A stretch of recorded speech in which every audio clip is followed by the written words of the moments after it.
In the beginning, the earth was void and shapeless, and then God brought everything into being. Every creature, every plant, water, and the sun. And then God made man, Adam, and he gave Adam a wife, Eve. From then comes every living human being. Sometime later, all men were living in such wickedness and some sin that God decided that he was going to judge the earth by destroying it all in blood, except he spared his servant Noah and his family because they were righteous.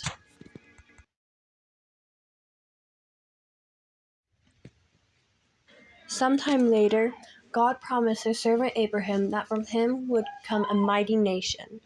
However, Abraham had no children at the time, and he and his wife were both very old, so the promise from God seemed impossible, but it wasn't. And soon God gave him a bouncing baby boy named Isaac. When Isaac grew up, he married a woman named Rebecca. They had two children together, one named Esau and the other one named Jacob. When Jacob was grown, he had a son named Joseph. Joseph was hated by all his older brothers, and they sold him into slavery in Egypt. Even though being sold into slavery was a horrible thing, God put him in a position of power and used him to save not only Egypt, but also his whole family. That's what we call blooming where you're planted, folks. When a new Pharaoh came into power, though, the Israelites were imprisoned and enslaved, all of them. But God sent his servant Moses to free his people.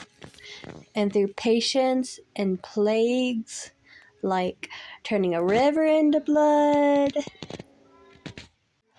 God used Moses to bring all of his people Israel, an estimated 2 million people, into the wilderness on their way to Canaan, the land which he promised to Abraham. And on Mount Sinai, close to Canaan, God gave Moses the 10 Commandments to govern his people and to show them right and wrong, and to show us how we have sinned and how we need a Savior, Jesus. But since Moses sinned and disobeyed God on the way to Canaan, he was not allowed to enter Canaan.